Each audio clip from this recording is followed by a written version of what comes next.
Washington Journal continues. And we continue our Washington Journal Authors Series today, welcoming Haroon Ullah. His book was published in October. It's called The Digital World War, Islamists, Extremists, and the Fight for Digital Supremacy. And Dr. Ullah, before we get into the fight for that digital battlefield, first define some terms for us, especially the very important distinction that you make in the title and throughout the book between Islamists and extremists. Yeah, absolutely. And thanks for having me. I'm thrilled to be here and talk to you about something I'm really passionate about. I think the definitions here are really important. Part of it is that I think Islamists, I like to think of them, when you distinguish it from extremists, you look on a couple different dimensions. You look at it, do they play by the rules of the game? What do they say publicly about the Constitution? Do they use extra electoral means when they're trying to win votes or when they're trying to run for office? And the big one is, do they use violence? Do they think violence is a legitimate way in terms of communicating and achieving their goals? And I think when you look at those markers, you'll find by and large, the way I think of Islamists as a group that has a foundation in sort of religious orthodoxy, but plays within the rules of the game, within the current mandate. And extremists have a very different aim, and they want to use extra electoral means, they want to use violence, because their aims are very different. So how do Islamists use the digital battlefield here, and how do extremists use it? What are the goals of both of these kind of groups? And I know it's a spectrum that you talk about throughout your book. Well, let's take Islamists first. So they're interested, obviously, in audience segmentation, and what they're trying to do is, oftentimes they've been historically not as influential, so they see this information battlefield as a new arena, one to recruit people, to raise money for the political party, to sort of, they think of them sometimes in a like let's say a group in the Middle East, they may see a pan-Arab identity, so they want to recruit people where there's no borders for support for their political party. Extremists are different. Extremists, and I think of extremists now as they use things like black swan incidents, because for them, the return on investment for doing a big terrorist attack or a suicide bombing is just exponential, right? ISIS is getting a lot of free media when they're doing these beheading videos, when they're producing Game of Thrones type apps for young people. So their audience is, for on their end, a very low investment, they're able to get, put themselves on the map. You mentioned ISIS. Has ISIS proven to be the best at using the tools on this digital battlefield? They have. I mean, if you think of sort of Taliban as maybe like in elementary school and Al-Qaeda as in middle school, well, ISIS is in college. And so they've taken to the next level. They've built an ecosystem of fanboys. They think carefully about the different ways they can communicate their message. And at the end of the day, I think this is a content war. And this is why this information battlefield, which is, I think, not as well understood. We kind of know about social media. We use social media, but I'm talking about a whole spectrum: social media, deep web, dark web, and they perfected a way of how to reach people in a way that's sophisticated, and with the mantra: the narrower the audience, the bigger the impact. And I want to explain that a little bit by talking about some of the specific platforms that you go into in your book, and how these groups use different platforms in different ways, whether it be Twitter or Facebook or YouTube or some of these more dark web spaces. But let's start with Twitter. How do the extremists, how do Islamists use Twitter, and what is their goal on Twitter? Right. So I think Twitter is interesting because they're able to use bots, right? And so they use a lot of like sort of computational tactics.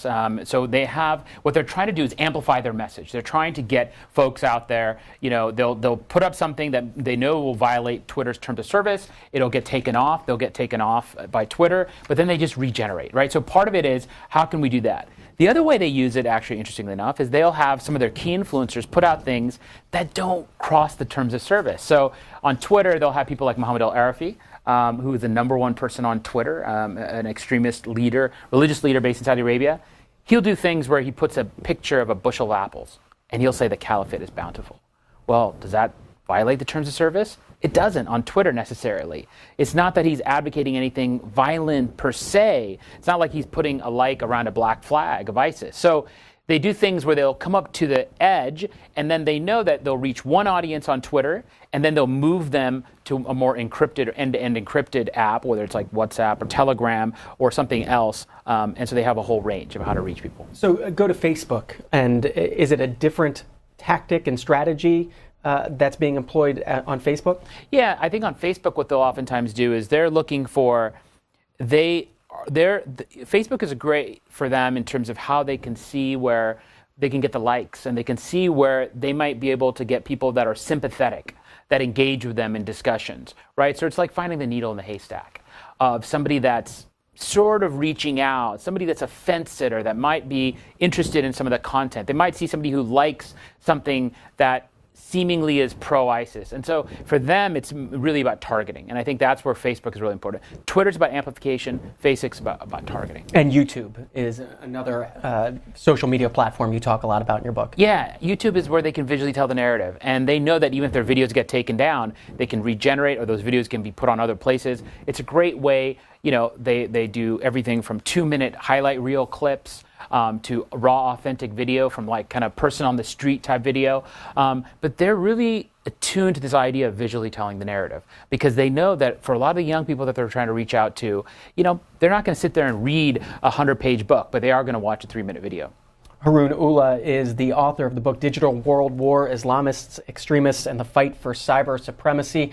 And that's the topic until 9 o'clock on the Washington Journal. I invite our viewers to call in with your questions and comments. Republicans, it's 202-748-8001. Democrats, 202-748-8000. Independents, 202-748-8002. Haroon Ullah, how long have you been studying this digital battlefield that we're going to be talking about this morning? Quite a while, probably a little too long in some ways. But, I've done this for me, what was interesting was that I always thought about what drives young people toward extremism. I grew up in rural America, and I grew up in a small town, and I grew up intellectually curious, because people would ask me, they'd see me, and they say, Haroon, and they look at me, and they're like, what's going on in the Middle East?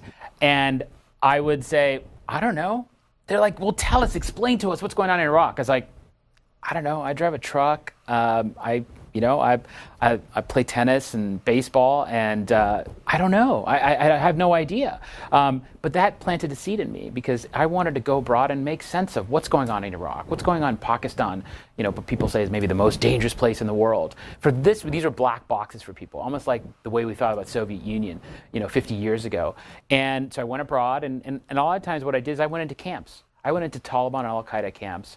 And I would ask young people, what made you join? What drove you to this point? Tell me your journey of how to get here. Because from my understanding, first we need to understand what's going on in this dynamic if we want to counter the dynamic. And so often I think we miss out on that first part, and we jump to because really my goal as a policy practitioner, I don't want to just write about this. I want to solve this. I want to put together a Manhattan-like project to mobilize people, because I met thousands of young Malalas. I met hundreds of religious leaders on the front lines fighting against this scourge. How do we mobilize all these pieces? And that's what I talk about in the book. How did you make it into those camps? Who were you working for at that time? What was sort of the entree to get in? So I was doing my doctoral work, and I was a student. And interestingly enough, not many people go in that area, because actually most Americans, there's restrictions on getting in those areas. I took the chance to try to get into the northern areas of Pakistan, and I came to them as almost like a journalist, saying, look, explain to me why you're doing what you're doing. And by the way, they wanted to talk, because no one ever asked them that question because of the danger and because of what they represent. And so I was able to get access. I mean, I was lucky in terms of, in that area of Pakistan or Afghanistan, you have to have a political family. It's a very feudal system. And so if you don't have that, then you're in big trouble. But I had people that looked out for me and that believed in my aim. And so I was able to interview them and build relationships in terms of in civil society in the main cities. Because again, in my earlier book, that's what I talked about, vying for Allah's vote, and which led to this book is, how do we explain that idea? How do we explain the mentality? How do we explain almost like a customer journey? How do you explain a young person's journey? And your work eventually led you to a job in the Trump administration in the State Department under Secretary Tillerson. Mm-hmm. You recently left, but what was your role there? I worked on the Secretary's policy planning staff, on his staff, and we produced white papers. We try to coordinate national security. We try to think about ways of how do we tackle some of the main key issues facing U.S. national security. And your job now is at the Broadcasting Board of Governors. What is that? Yeah, so I'm thrilled. It's Broadcasting Board of Governors, an $800 million global media agency, Voice of America, Radio Free Europe, Office of Cuba Broadcasting, Middle East Broadcasting Network, Radio Free Asia. I mean, it's really an amazing platform, producing over 7,000 hours of broadcasts a day in 71 languages, original content. And, you know, for me, the stories that the Broadcasting Board of Governors is telling is critical, not just to U.S. national security, but telling America's story and reaching audiences all over the world. And so my goal is, you know, how can we double that audience? How can we be even more effective as we go forward? And Haroon Ullah is with us for the next 45 minutes on the Washington Journal, taking your questions and comments as we talk about the digital world war. That's the title of his book, Islamists, Extremists, and the Fight for Cyber Supremacy. Phone lines again, Republicans, it's 202-748-8001. Democrats, 202-748-8000. Independents, 202-748-8002. You can start calling in like Tom did from Florida on our line for Democrats. Tom, good morning to you. I wish you could elaborate on the use of bots. It seems like 60 Minutes touched on it, and they're actually putting a purchase price of somewhere around $58,000. Nobody seems to talk about bots, and I wish you could elaborate on it a tad bit. Tom, that's a great question.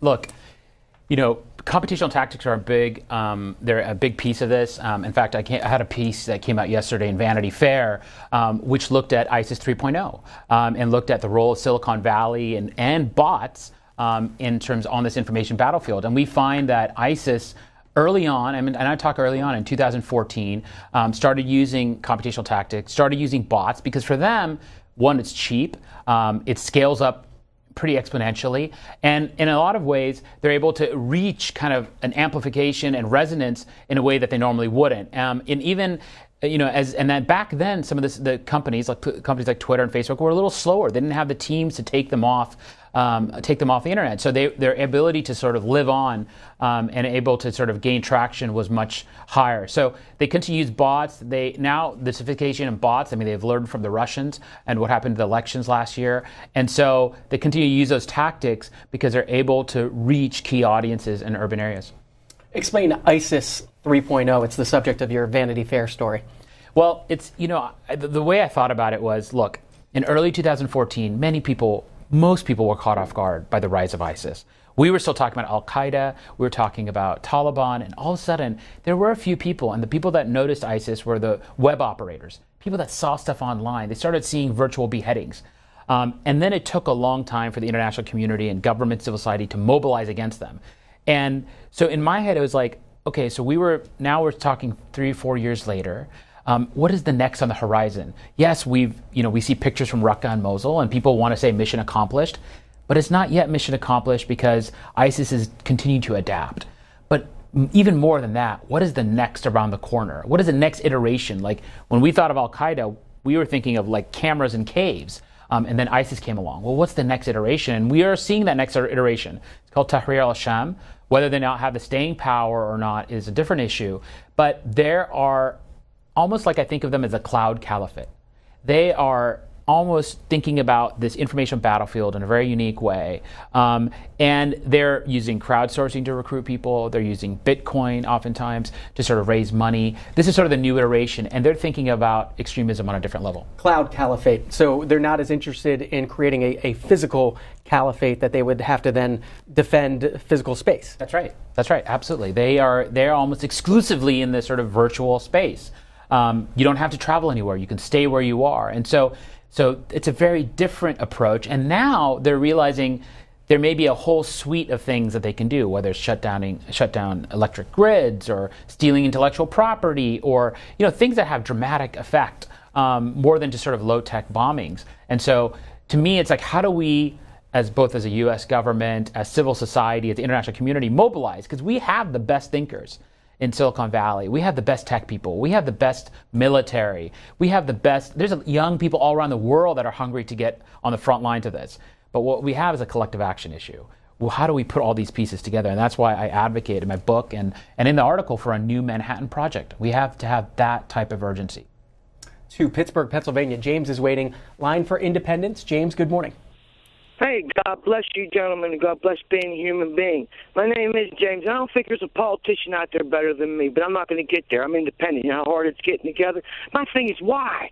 Why are these kids, why are we still wanting to blow each other up? Why are these kids, young kids wanting to commit suicide, putting on breasts and blowing themselves? These are children. Why? What is so wrong in the world right now that people feel so depressed, so mad, and that they want to kill themselves?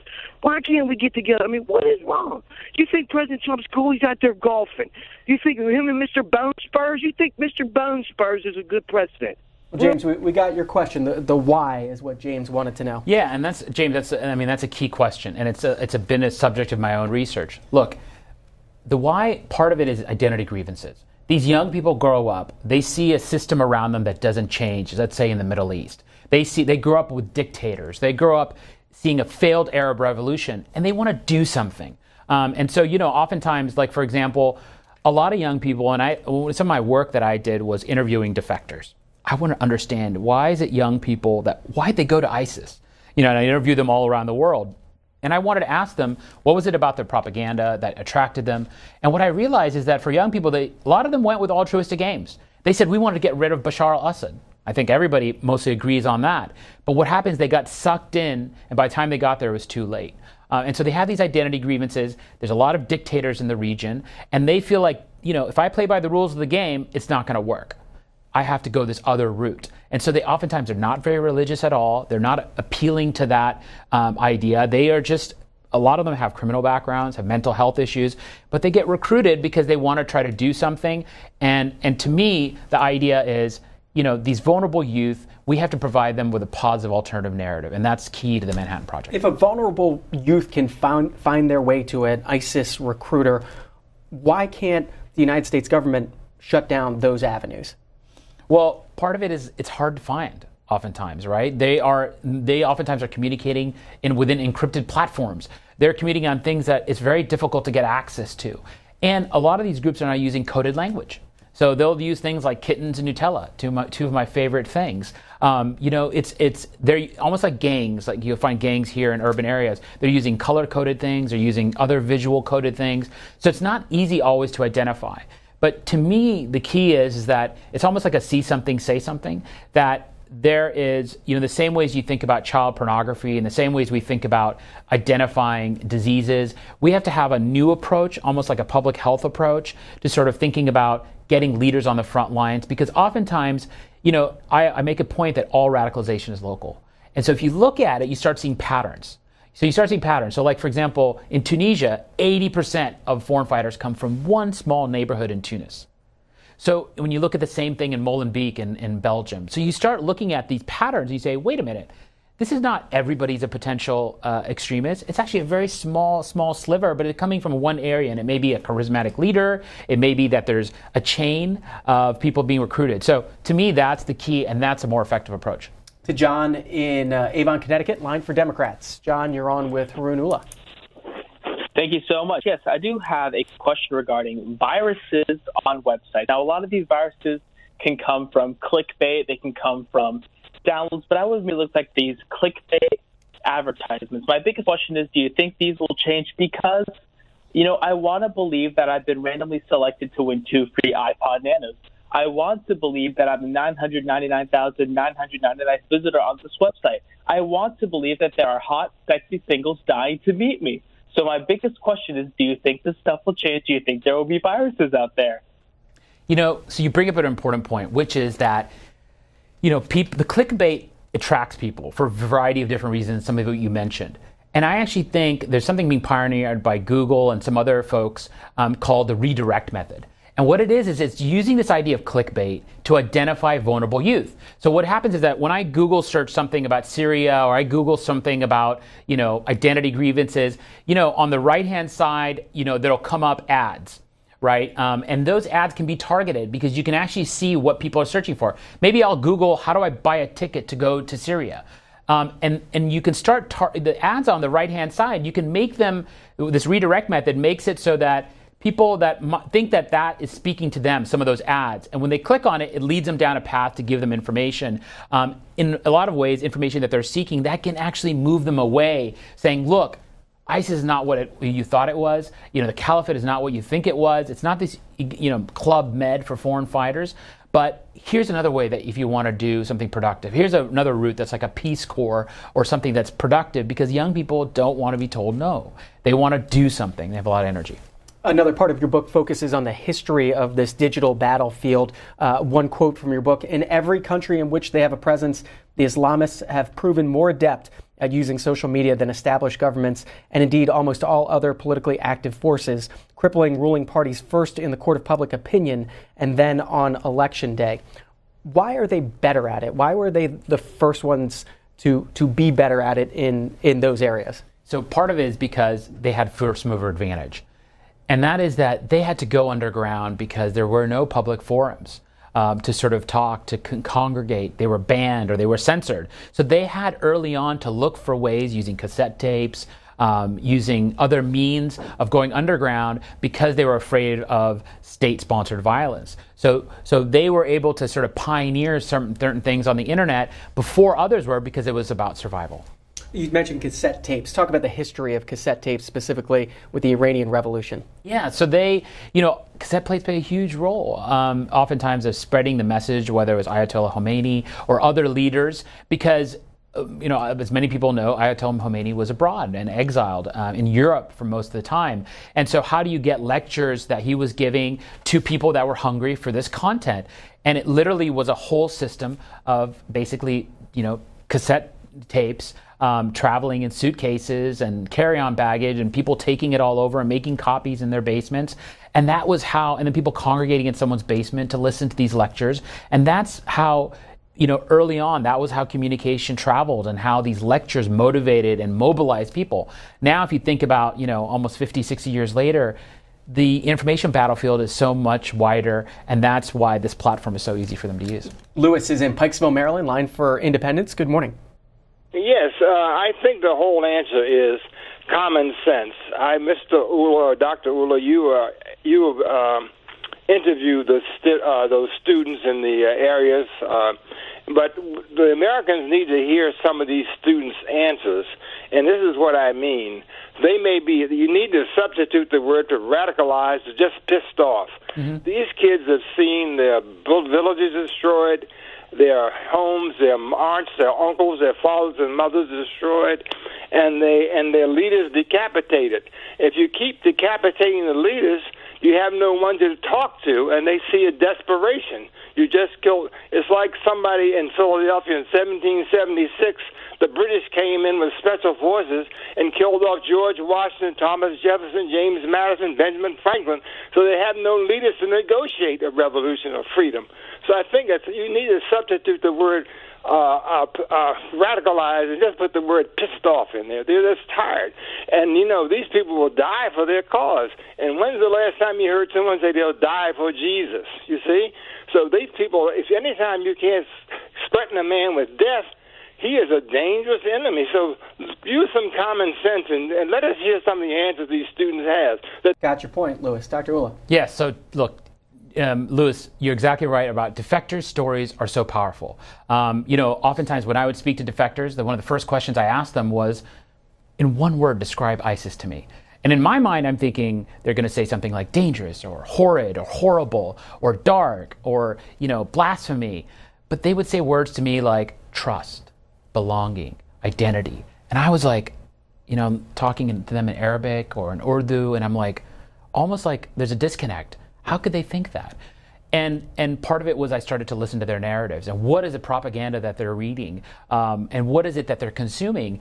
And what I realized is defectors need to be on the front lines. Their stories are very powerful, and I take a data-driven approach. I did my doctor work in this, is that defector stories are one of the most powerful antidotes to get their stories out to young people. And it's important to understand their grievances, because if we're going to tackle this scourge and this problem, that's the first step. What is the Flames of War video series?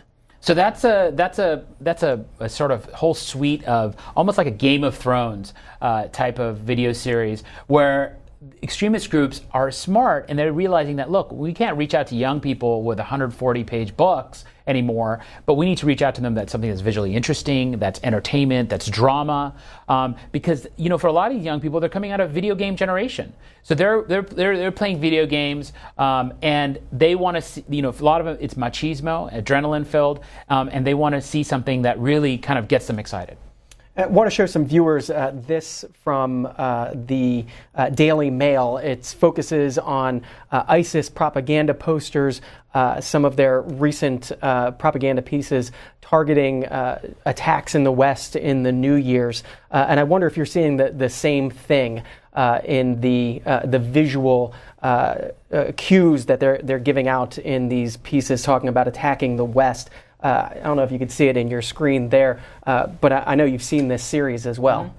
Mm-hmm. Yeah, look, the thing is that, and you can see from this, that they're doing things that are visually provocative. They're doing things that they know that this is the meme generation. They're reaching out to Gen Y and Gen Z and these millennials.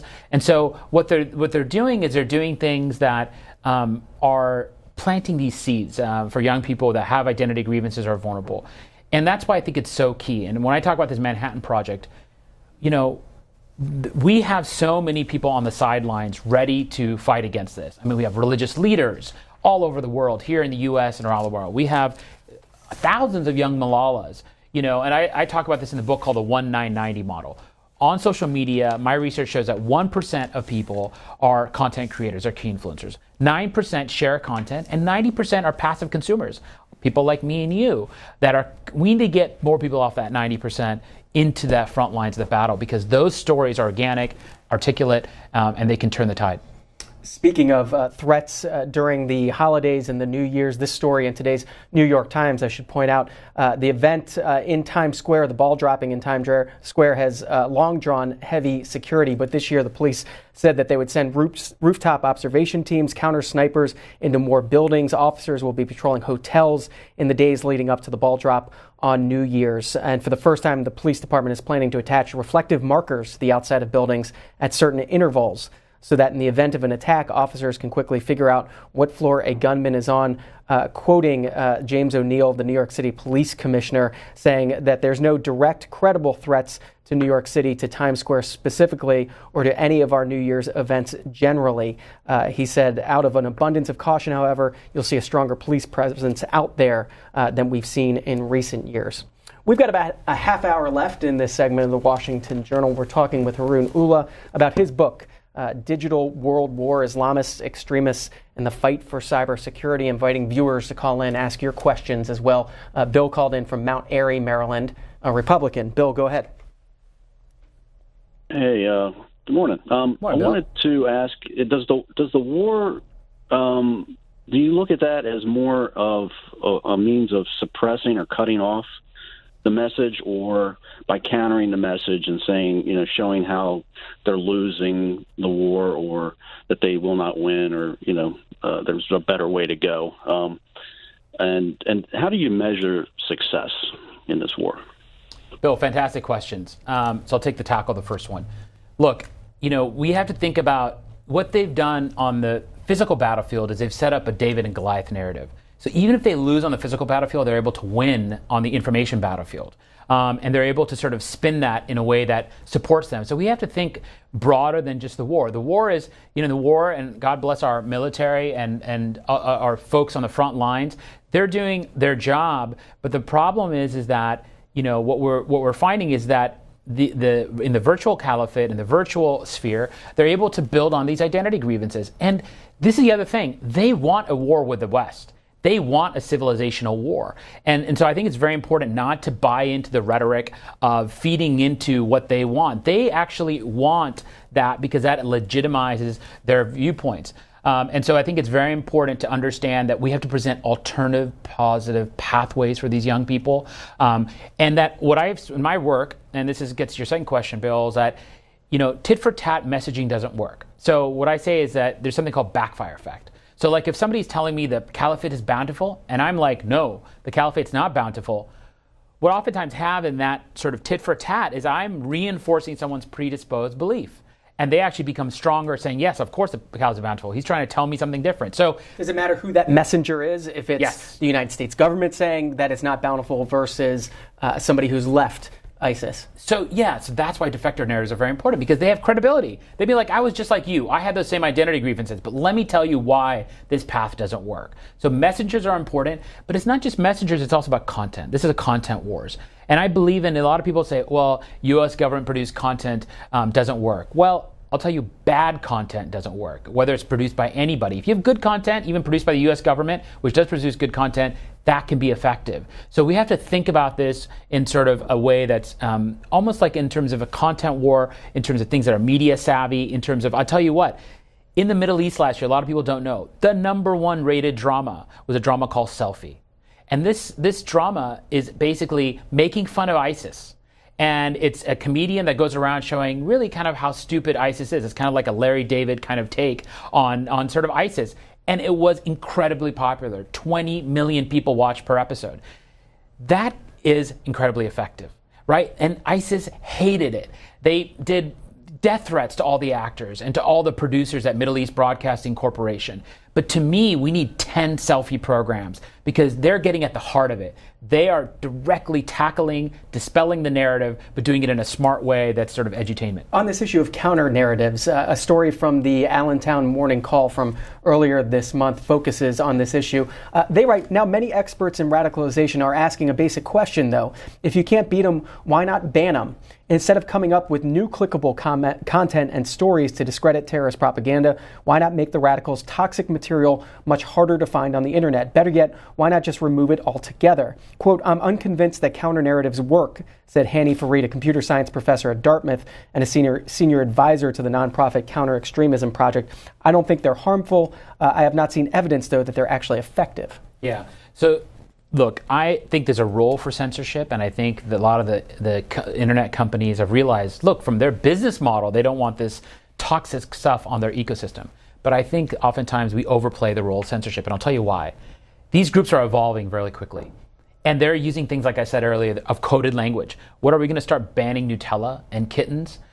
They're now moving beyond the sort of terms of service so that they can skirt those rules. So my thing is that, look, censorship plays a role, but this is a content war. So you can keep on taking stuff down, but at the end of the day, it's about producing content that overwhelms them in this sort of freedom exchange of ideas. And that's why I think we have to think more in terms of aggregating content, distributing content, and mobilizing people on the sidelines. Shara Muta is in Bedford, Pennsylvania, line for Democrats. Good morning. Yes, thank you very much. I am a student at the University of Pennsylvania, and I honestly have to say, part of my week, because of stress and all, I will sit down and watch Netflix after a hard week of work.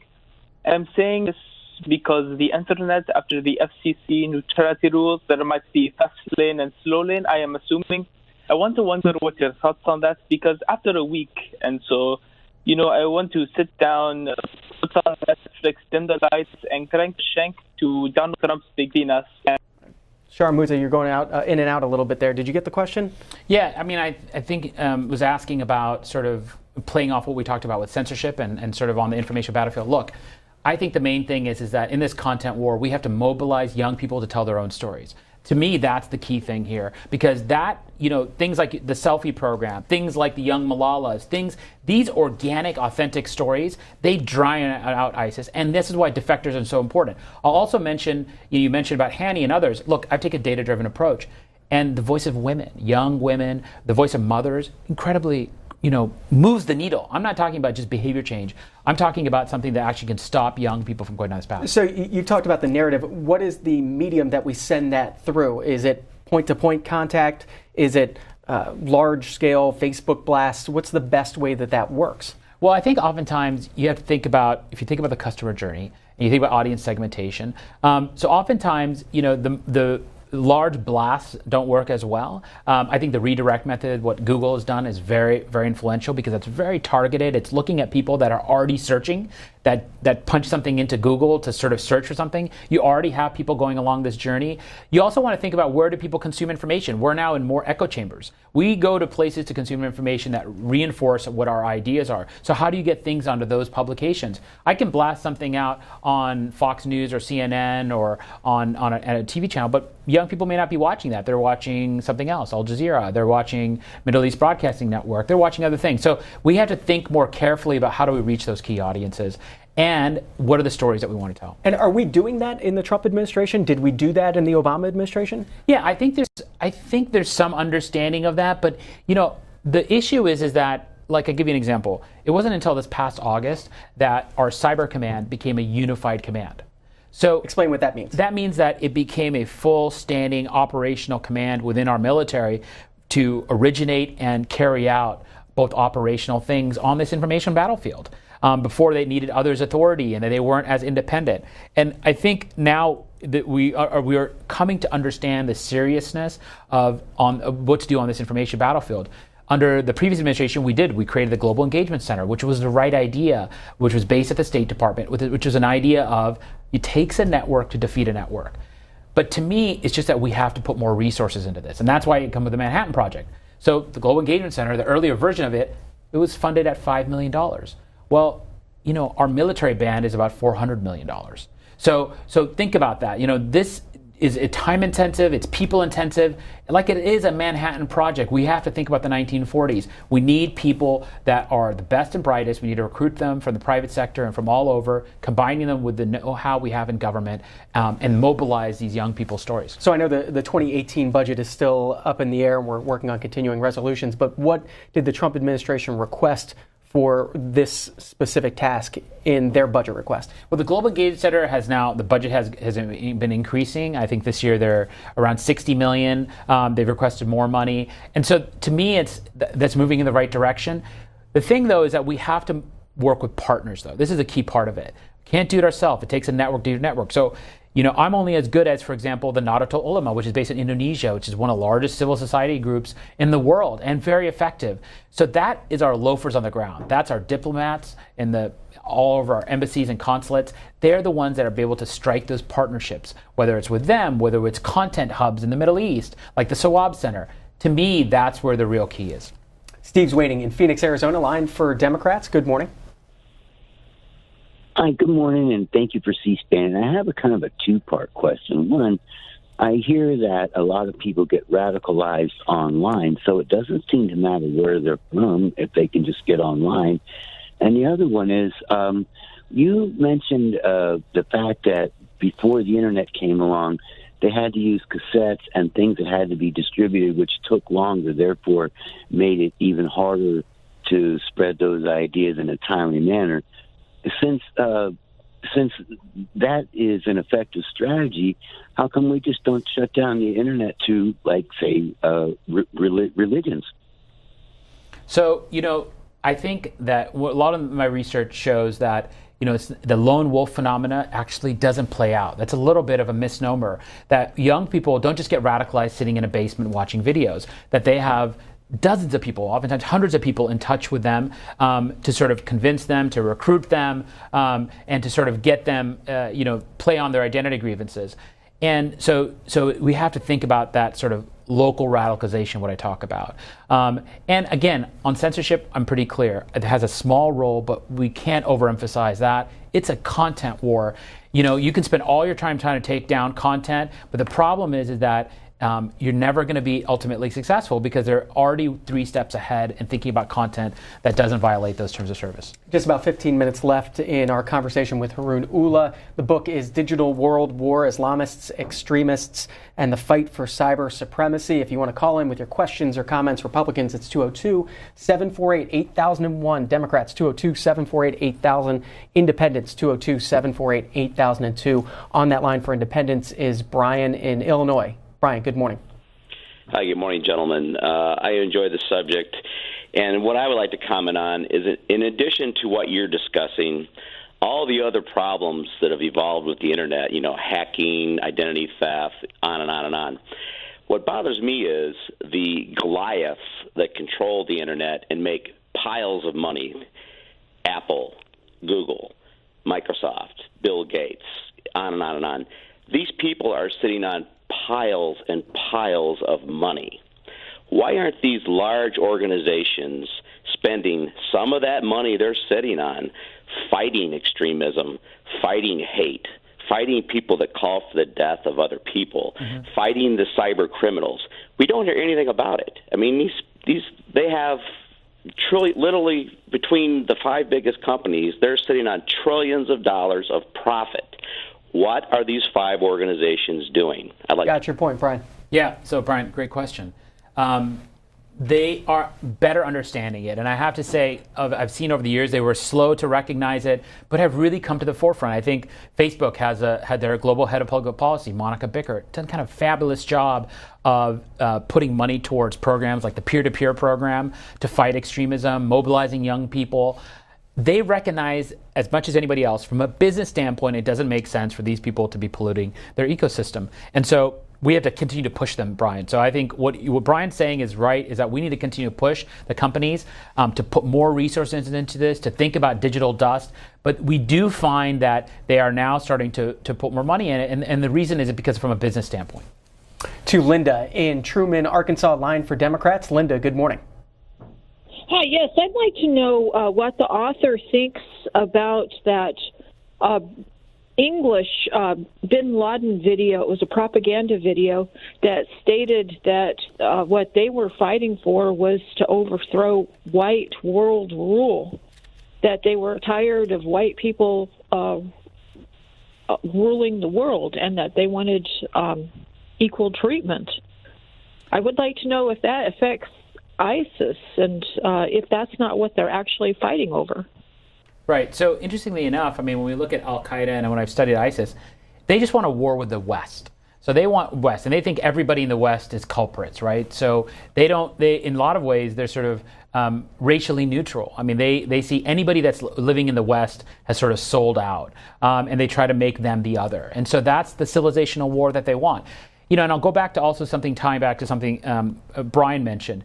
Look, recently in the last few months, the internet companies created something called the Global Forum for Fighting Extremism. They set up this consortium and putting money into it. All the big tech companies have contributed because they recognize, again, they need to be on the front lines of this. They can't be relying just on governments. Again, that's a step in the right direction.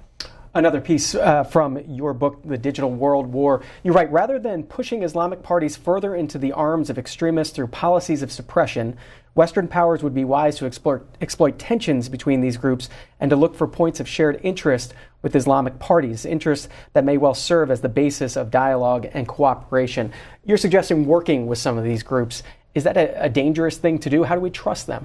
Look, oftentimes we have to make hard decisions. And I'll give you an example of a very real decision. When I was working in Pakistan, I had to make a decision. I might disagree with a religious leader or somebody on almost every point. But if they're anti-violence, anti-extremism, that they're advocating anti-Al-Qaeda, Taliban, they might be homophobic. They may not believe in the same democratic values that I do. But on the ground, I want to find a way to work with that person, at least, because they're able to stop young people from joining these groups that ultimately could harm U.S. national security. And those are the tough decisions that we have to make. But I do think that we have to think about where are those points. Now, it's a gray line, and I think that's why we rely on our diplomats and our people on the front lines. But we have to. I think the hallmark of protecting U.S. national security is making those types of decisions. So who are some of the best groups we should be looking to right now who could help with this? Well, I think a lot of Islamist groups we have this uneasy relationship with. Whether it's the AK Party in Turkey, whether it's Jamaat Islami in Pakistan.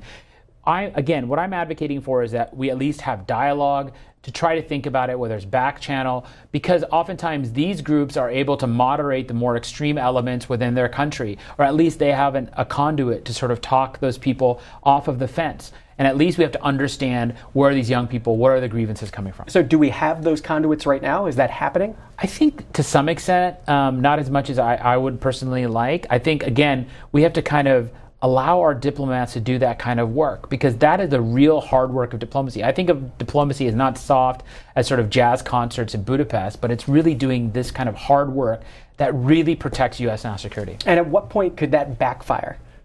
Well, it backfires if you end up enabling a group that, is able to sort of not just demonize Americans and demonize, but really that ends up sort of hurting U.S. national security, because if you enable a group that is recruiting and their sole purpose is to hurt a lot of our national security interests, then obviously it can backfire. But again, I think oftentimes we're too risk averse because we sort of block it out, this whole segment of anybody dealing with religion. We're uncomfortable. And to me, that's where our diplomats, some of the best work they've done.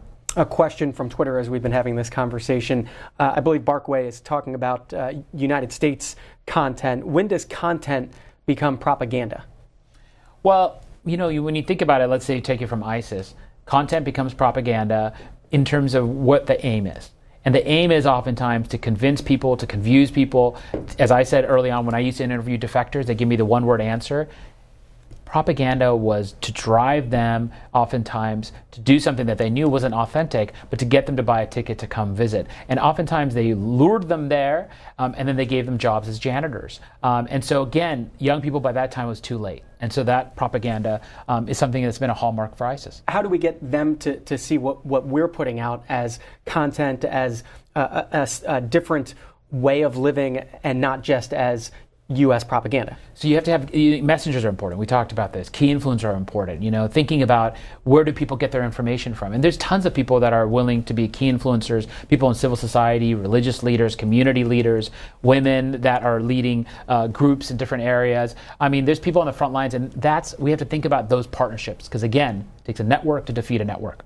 Time for a few more calls. Don is in Manning, South Carolina, line for Republicans. Don, good morning. Good morning. Morning, I would like to ask, when we left the Iraqi war, did we leave the encryption devices with Iraq, and did ISIS get a hold of those? And do we have any way of detecting if they use those? Well, Don, look, that's a really good point about encryption. They, very simply, ISIS recruits people with technical backgrounds. They're recruiting engineers, and they're recruiting young people that are coders and that have access to it and build these programs and build the infrastructure. Who's an example of somebody that you met that happened to? I met a young person, Rahim, in Dubai, that was recruited by ISIS and came back to the region. He had gone to university. He was an IT specialist, was a coder and technology person. And they recruit young people with these backgrounds so that they can use these new apps. And by the way, these apps, we're talking about Twitter and Facebook, but they've moved on. They're using things like Saraha, which a lot of people don't know, but now is has more downloads than Snapchat in 25 countries. And so they're using new apps, again, that are more sophisticated and that provide them a different platform. And explain what those different platforms are. What are they doing that people aren't seeing from Facebook or Snapchat? So Saraha is was actually designed by a Saudi entrepreneur, young person, which was to give honest workplace feedback. So it was almost like a version of your old, high school bulletin board, when we were growing up. So people to put things on and honestly to say, hey, don't wear pink shirts, or don't wear ripped jeans. But what happened is that the app became a forum for bullying, and now ISIS and others, Tahrir al-Sham, use it for recruiting because they find out that you can actually target vulnerable youth. So the design was very different, but the way it's being used, the same with Twitter and Facebook. Don is in Manning, South Carolina, line for Republicans. Good morning. Yes, and the Stuxnet, did it have anything to do with maybe us possibly going to war with Iran? Well, I mean, the one thing that we find is that the Iranians are very good at propaganda, and so they're put out a lot of the using various outlets and proxies to put out propaganda. And again, part of it is us mobilizing in this Manhattan Project. How can we be smart to think about some of that propaganda, and how can we be sort of ahead of it? To Jeff, Laytonville, California, line for Independence. Go ahead. Yeah, good morning. I came in a little late, so I didn't get your educational background, and I'm very interested whether you have an intelligence background as well. Thank you. Thanks, Jeff. I teach at Georgetown. I did my doctoral work in political economy, game theory. I was a senior fellow at Harvard there for many years, did my graduate degree there. I don't have an intel background, but I served, sort of shoulder to shoulder with a lot of our intel officers when I was at the embassy in Islamabad, the U.S. Embassy, and the U.S. Embassy in Kabul. I worked with our special forces there.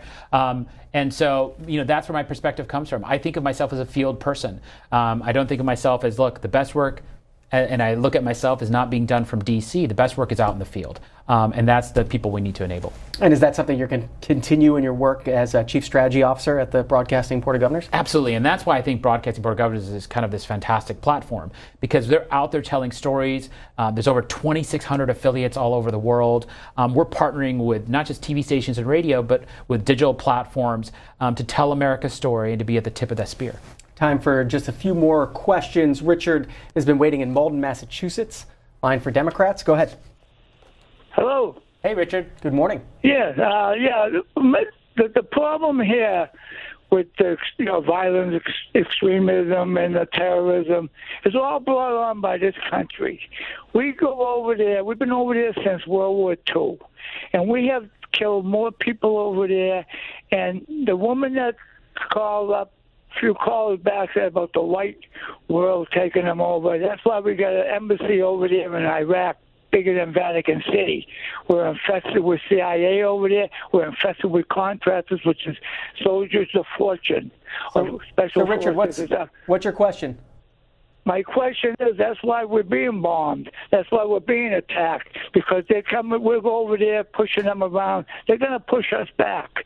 And until we move out, get out of there, and come back, and then if they come after us, then we got a legit thing. But we are the problem. Got your point, Richard. Haroon Ullah, your thoughts? Look, at the end of the day, I think it's about understanding the narratives, understanding the grievances. That's why defector stories are so important. And that's, I think, what is part of what Richard's getting at is that, look, we do have to understand. I think it's easy to otherize and to demonize. And this is the interesting thing I found about ISIS, that they direct a lot of their most gruesome content in English, right? So these young people that were telling me trust and belonging, they weren't looking at beheadings. They were looking at ISIS members handing out candy to people at circuses, or ISIS talking about rooting out corruption or governance.